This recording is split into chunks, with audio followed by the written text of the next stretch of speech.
보실 말씀 사무엘하를 보겠습니다. 사무엘하입니다. 사무엘하 구약성경 472페이지 사무엘하 1절부터 11절까지 우리가 볼 겁니다. 좀 길어요 오늘 말씀이. 여러분 그럴지라도 여러분 일어나십시오. 일어나서 하나님 주신 말씀이 무엇인지 청정하여 듣기 원합니다. 우리 함께 또박또박 읽어가겠습니다. 다윗이 이스라엘에서 뽑은 무리 3만 명을 다시 모으고 다윗이 일어나 자기와 함께 있는 모든 사람과 더불어 바알레 유다로 가서 거기서 하나님의 궤를 메어 오려 하니 그 궤는 그룹들 사이에 좌전하신 만군의 여호와의 이름으로 불리는 것이라. 그들이 하나님의 궤를 새 수레에 싣고 산에 있는 아비나답의 집에서 나오는데 아비나답의 아들 우사와 아히오가 그 새 수레를 모니라. 그들이 산에 있는 아비나답의 집에서 하나님의 궤를 싣고 나올 때에 아히오는 궤 앞에서 가고 다윗과 이스라엘 온 족속은 잣나무로 만든 여러 가지 악기와 수금과 비파와 소고와 양금과 제금으로 여호와 앞에서 연주하더라. 그들이 나본의 타작 마당에 이르러서는 소들이 뛰므로 우사가 손을 들어 하나님의 궤를 붙들었더니 여호와의 하나님이 우사가 잘못함으로 말미암아 진노하사 그를 그곳에서 치시니 그가 거기 하나님의 궤 곁에서 죽으니라. 여호와께서 우사를 치심으로 다윗이 분하여 그곳을 베레스 우사라 부르니 그 이름이 오늘까지 이르니라. 다윗이 그날에 여호와를 두려워하여 이르되 여호와의 궤가 어찌 내게로 오리요 하고 다윗이 여호와의 궤를 옮겨 다윗성 자기에게로 메어가기를 즐겨하지 아니하고 가드 사람 오베데돔의 집으로 메어간지라. 여호와의 궤가 가드 사람 오베데돔의 집에 석 달을 있었는데 여호와께서 오베데돔과 그의 온 집에 복을 주시니라. 아멘. 아멘. 그럼 오늘 말씀의 제목 우리 함께 읽겠습니다. 두 가문의 극명한 대비입니다. 오늘 여러분 우리가 가진 것이 많이 있어요. 없다 하고 말할 수 없을 정도로 우리가 가진 게 너무 많은 가운데 있습니다만 그 중에서도 내가 소유하고 있는 것 중에서 가장 소중한 게 여러분에게는 뭡니까? 여러분 가장 소중한 게 뭐? 다 누가 다 빼앗아 갈지라도 내가 이것은 끝까지 지키리라. 여러분이 소유하고 있는 것 중에서 끝까지 지키고 싶은 거 한 가지가 여러분 있다면 그것은 여러분 무엇입니까? 이스라엘 백성에게도요 그 딱 한 가지가 고르다면 딱 하나가 있었습니다. 그게 뭐였냐면 하나님의 임재를 상징하는 언약궤였습니다. 언약궤, 하나님의 임재. 그러나 여러분 엘리 제사장 시절에 그의 아들 홈리와 비나스가 전쟁이 일어났어요. 전쟁이 일어나자 이기고 싶은 그 욕심에 그 하나님의 언약궤를 번쩍 들고서는 전쟁터로 나갔습니다. 그랬으나 그 언약궤로 인하여 이길 줄 알았지요. 그러나 여러분 욕심으로 구할 때 하나님이 주지 않으시지요. 그 언약궤를 빼앗기고 말았습니다. 블레셋의 언약궤를 빼앗기고 그들이 돌아오게 됐습니다. 언약궤를 빼앗겼지요. 그래서 블레셋의 언약궤가 모시게 됐습니다. 블레셋의 언약궤가 있게 됐지요. 그런데 여러분 이 블레셋의 언약궤가 가자마자 블레셋에 엄청난 재앙들이 일어나기 시작했어요. 그들이 믿었던 신전의 석상들이 다 깨져나가는 아주 무서운 일들이 블레셋에 일어나기 시작했습니다. 너무나 무서웠어요, 블레셋 사람. 그래서 이 어렵게 빼앗은 이 언약궤를 그들이요 수레를 만들어서 다시금 이스라엘로 보내게 됩니다. 이스라엘로 보내게 될 때 이스라엘의 베세메스라는 곳으로 그게 언약궤가 가게 됐습니다. 그런데 그곳의 사람들이 그 언약궤를 그것을 방관하고 소홀하게 그들이 생각하고 보관했습니다. 아비나답의 집에 그것들이 언약궤가 보관하게 되었는데 아비나답의 집에 자그마치 20년이나 그대로 잊혀진 채 방치되어 보관되었다는 겁니다. 시간이 많이 흘렀어요. 시간이 많이 흐른 후에 다윗이 왕이 되자마자 하나님의 언약궤를 내가 가져와야지. 하나님의 성전으로 다윗성으로 데려 모셔와야지.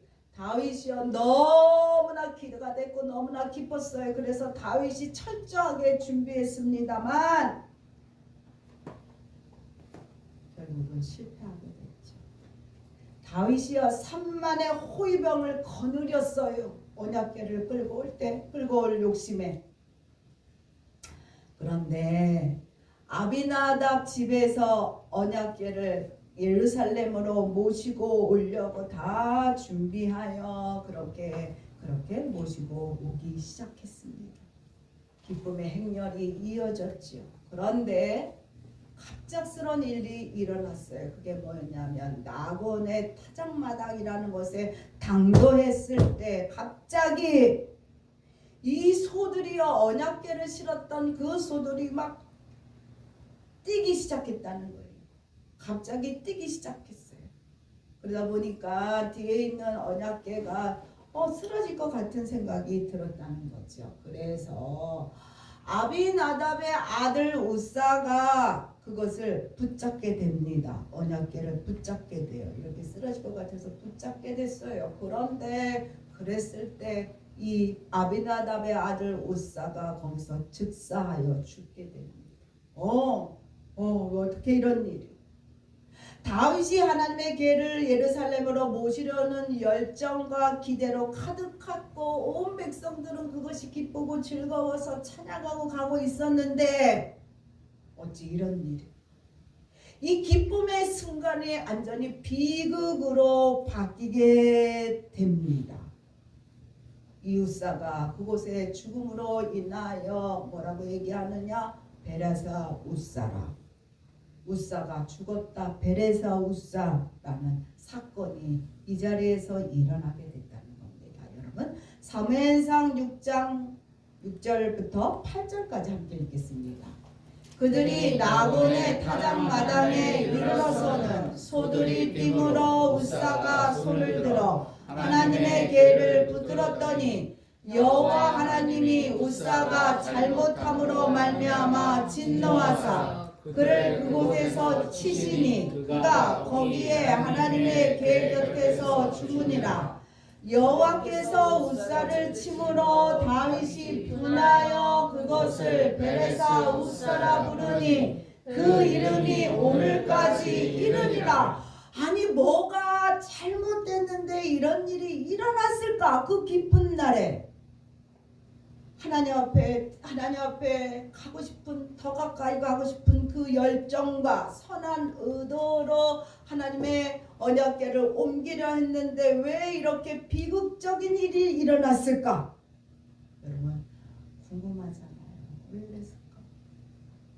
오늘 우리는요 하나님의 거룩한 임재를 상징하는 법궤를 모셨던 두 가문이 극명하게 대비되는 사건을 우리가 보게 될 겁니다.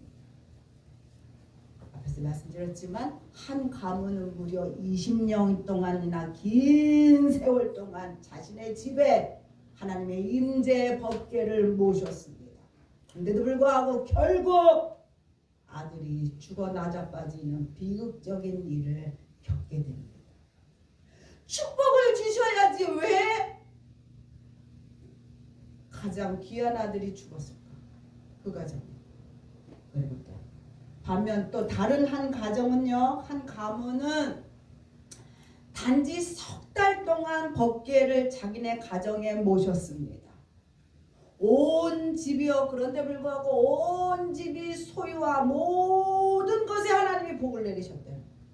세 달밖에 없었는데 20년 모셨던 그 집은 아들이 죽었어. 비극이 일어났죠. 심판이 일어났어요. 그런데 석 달밖에 모시지 않은 그 집은 엄청난 복을 받아요.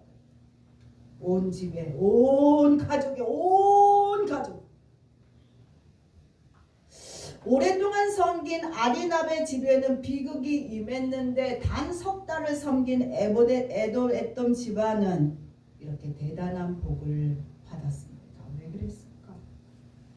오늘 말씀은요, 두 가문의 모습을 보면서 하나님이 원하시는 진정한 섬김의 원리가 무엇인지를 여러분 깨달으셔야 합니다. 첫 번째는요, 우리 함께 읽겠습니다. 20년이 넘긴 아디납의 가문은 익숙함이 낳은 매너리즘과 편의주의에 빠졌습니다. 20년 동안 하나님을 섬겼는데 기쁨으로 섬기지 않았다는 거예요.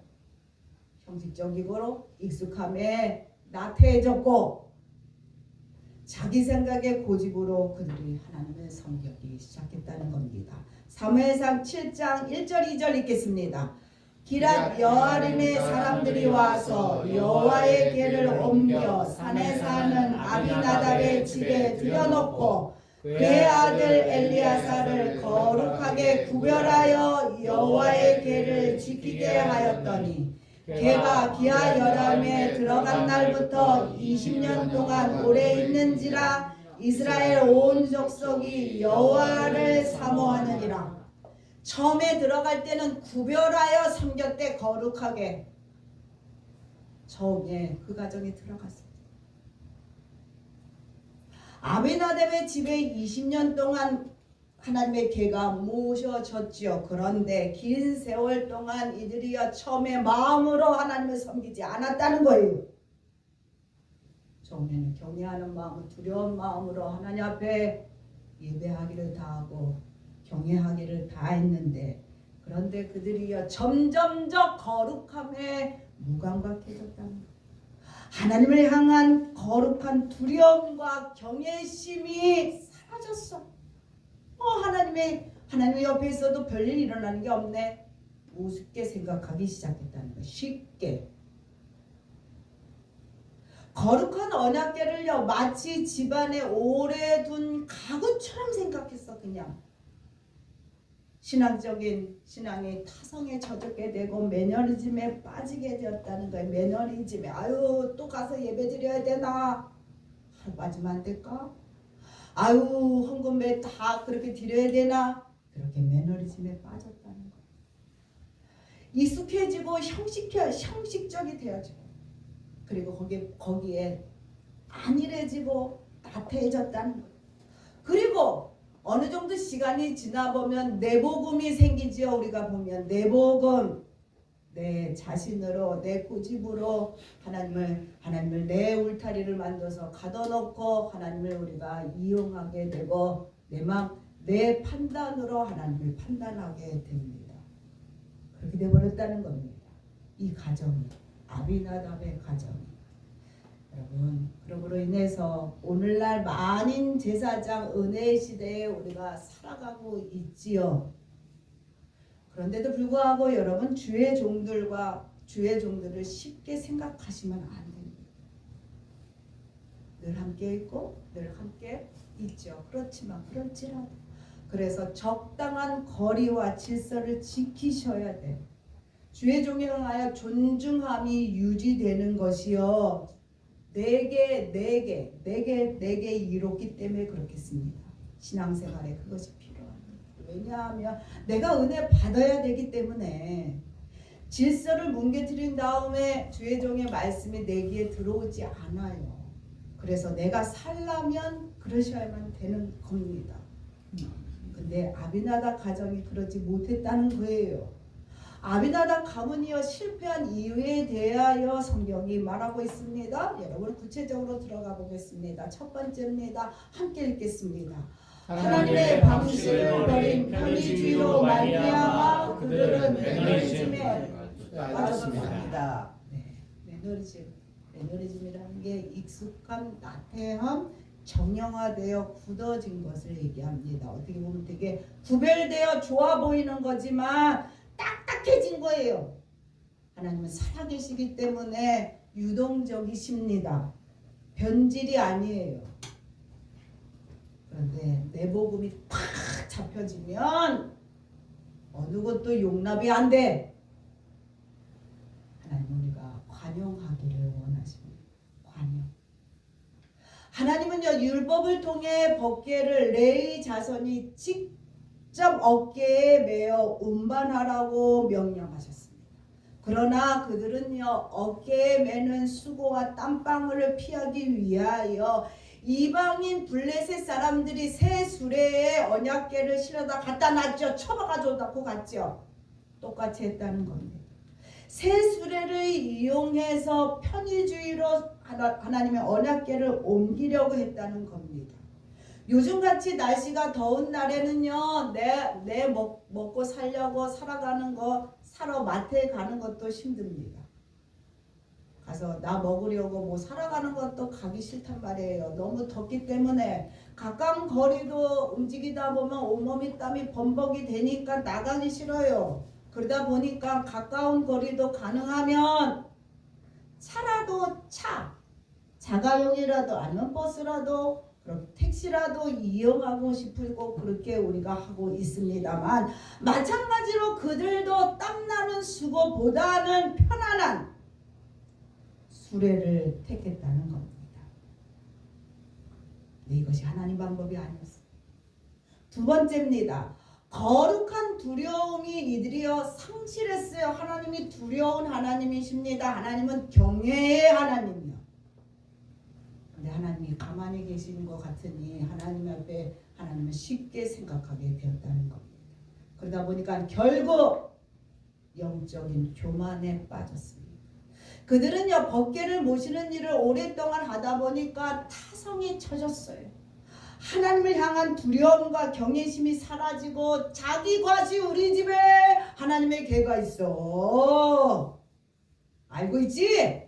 나 이렇게 대단한 사람이야. 자기 과시만 남았어. 법궤를 메고 예루살렘을 향할 때 십자가의 겸손함으로 섬기지 않았다는 거예요. 사람들이 자기들을 막 쳐다봐. 아우 아비나답 가정 대단해. 그렇게 열광하는 것을 그들이요 즐겼다는 거예요. 그러면서 그들이요 자만심이 그들 안에 들어가기 시작했어요. 수많은 관심과 시선 속에서 자신들이 되게 특별한 자라고 생각했어. 특별히 하나님이 나를 사랑하니까 나는 이 정도는 괜찮아. 난 이것까지 할 수 있어. 하나님의 범주를 넘어서기 시작했다는 겁니다. 결국 소들이여 뛰었지요. 그러므로 인하여 수레가 흔들렸습니다. 그러므로 아비나답의 아들 우사가 쓰러질까봐 흘러내릴까봐 하나님을 돕겠다고 하나님의 일을 하겠다고 그가요 그 수레를 법궤를 만집니다. 나는 하나님과 가까우니 이 정도 해도 되겠지 하는 교만함이 그 마음 가운데 있었다는 겁니다. 그러므로 인해 결국 거룩함을 침범한 우사는 그 자리에서 목숨을 잃고 맙니다. 하나님의 일은 내 편한 방식이나 내 공로를 과시하여 하는 것이 아닙니다. 오로지 말씀에 순종함으로 하셔야만 합니다. 아멘. 그의 반면 여러분 다시 한번 두 번째 오베데돔 가문에 대해서 우리 한번 보겠습니다. 단 석 달을 섬긴 오베데돔의 가문은 경외함과 자원하는 헌신이 있었습니다. 우사가 죽었지요. 그러므로 인해서 막 축제였던 이스라엘이 완전히 공포의 도가니가 됐습니다. 그러므로 인해서 다윗조차도 그것을 하나님의 개를 다윗 자기의 성으로 가게 모셔가는 것이 두려웠어요. 그런 가운데 그렇게 위급하고 위험한 순간 가운데 차원한 자가 있어요. 저요. 저희 집에 모실게요. 그게 누구냐? 오베데돔입니다. 오베데돔이 어떤 자였나 우리 한번 보겠습니다. 구체적으로 보겠습니다. 첫 번째는 위험을 무릅쓴 자원하는 경외심이 오베데돔에게 있었습니다. 오베데돔은요 우사의 비극을 눈앞에 보고도 하나님을 향한 경외심이 사그러들지 않았어요. 하나님을 사랑하기 때문에 하나님을 더 가까이 자기 집에 모시픈 마음이여 그의 마음 가운데 믿음으로 자리 잡고 있었습니다. 그래서 죽음을 무릅쓰고 죽으면 죽으리라, 내가 하나님 잘 섬기고 하나님 믿다가 죽으면 기쁨이고 영광이지, 이런 마음이 그 오베데돔에게는 있었습니다. 내가 하나님 앞에 이번 기회에 내가 더 가까이 가리라, 그런 갈망으로 오베데돔이 하나님의 개를 자신의 집으로 모셔드리기 시작합니다. 여러분 두 번째입니다. 두 번째 읽겠습니다. 말씀에 합당한 순종함이 있었습니다. 오베데돔은요 자기의 편의주의로 하나님을 모시지 않았습니다. 말씀과 순종하여 겸손함으로 하나님의 개를 섬겼어요. 그는요 하나님이 정하신 어깨 매는 수고와 겸손한 순종으로 하나님의 개를 섬겼습니다. 3달 동안. 그래서 훗날 여러분 역대상 15장에 보면 그는 레위 사람이자 문지기로서 계속해서 법궤를 섬기는 직분을 감당하게 하나님이 하셨다는 겁니다. 그 기록이 나와 있습니다. 여러분 하나님은요 신앙의 연수를 중요시 여기지 아니하십니다. 나는 모태신앙이에요. 너는요 하나님 섬긴 지 예수 믿은 지 50년 됐어요. 그거 중요하지 않다는 거예요. 한 달밖에 안 됐어도 그의 마음이 하나님 앞에 있는지가 중요합니다. 하나님은요 연수보다도 그의 마음의 중심이 동기가 하나님 앞에 있는지를 보십니다. 사람은 일의 결과가 잘 됐는지 안 됐는지를 보지요. 그렇지만 하나님은 일의 동기를 보십니다. 동기. 그래서 교회 봉사나 하나님의 일을 이룰 때에 동기가 어떤 동기로 그 일을 했는가를 하나님이 보신다는 겁니다. 하나님을 사랑하는 마음으로 그 일들을 하셔야만 합니다. 하나님을 사랑하는 마음으로 사람에게 보여주시기가 아니라 하나님 앞에 드려지기 위하여 하나님 앞에 감사함으로 하나님을 사랑하기 때문에 이웃을 사랑하고 하나님의 일을 감당하셔야만 된다는 겁니다. 동기가 분명할 때 신앙생활하면서 절대로 시험 들지 않아요. 시험 들지 않아요. 시험 들었다 생각하면 다시금 자기의 마음을 쳐다보셔야만 돼. 헌금 드리는 것도 마찬가지야. 하나님을 사랑하기 때문에 내가 기쁨으로 감사함으로 헌금을 드리는 겁니다. 하나님을 향한 순수한 사랑이 동기가 될 때 결코 우리가 하는 봉사의 일 그리고 헌금 이런 것 때문에 시험 들지 않습니다. 하나님은요 위험을 무릅쓰고 하나님을 사랑하여 겸손함과 바른 태도로 하나님의 임재 법궤를 모신 오베데돔의 헌신에 하나님이 너무나 기뻐하셨어요. 그러므로 인하여 그의 온 집과 소유를 풍성하게 하셨다. 그렇게 하나님이 말씀하십니다. 사무엘하 6장 11절 읽겠습니다. 여호와의 개가 가드 사람 오베데돔 집에 석 달을 있었는데 여호와께서 오베데돔과 그의 온 집에 복을 주시니라. 아멘. 여러분 세 번째 우리 함께 읽겠습니다. 어깨에 매는 수고를 통해 임하는 하나님의 복을 경험합시다. 우리가 그러기를 바랍니다. 여러분 두 가문을 보셨습니다. 여러분의 가문은 어떤 가문이십니까?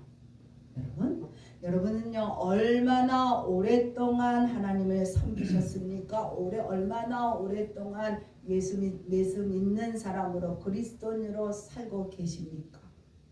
이제는 예수 믿는 삶이 이제는 좀 익숙해지셨나요?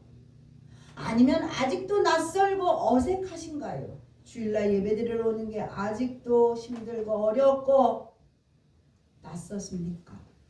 여러분 낯선 것도 이상하지만 너무 익숙해서 이것도 괜찮고 저것도 괜찮아. 하나님은 다 아셔. 하나님은 다 이해하셔. 하나님은 다 용서하셔. 그렇게 나의 편의시적으로 신앙생활에 빠지는 거 역시 그것도 심각한 문제입니다.